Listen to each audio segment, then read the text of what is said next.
কিরে ভাই কি করিস? বসে আছি দেখো তো এভাবে কেন বসে আছিস ভাই? তুমি আসবে বলে আচ্ছা তোর মন খারাপ কেন? একা একেলা মন আরে ভাই আমি থাকতে তুই একা কিভাবে? তুই কে আমার আমি কে মানে?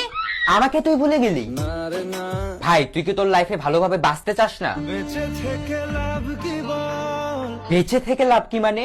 মরে গিয়ে তুই কি করবি? তারা হয়ে চলে যাব হ্যাঁ আরো? পাখি হয়ে ধরা দেব ভাই তুই চেষ্টাটা কি করছিস বলতো? তাকে আটকে রাখার চেষ্টা ভাই দেখ যে চলে গেছে তার কথা ভেবে আর নিজের সময় নষ্ট করিস না, মুভ অন কর। নারে না না মানে এভাবে তুই আর কতদিন থাকবি ভাই? জানি না যাব কদ্দূরে এখনো ভাই আমি তোকে ভালো মতন বলছি তুই ওকে ভুলে যা, আমি ওর চেয়ে আরো অনেক ভালো মেয়ে তোকে এনে দেবো। লাগে না তাহলে এভাবেই থাক শালা, আমি চললাম।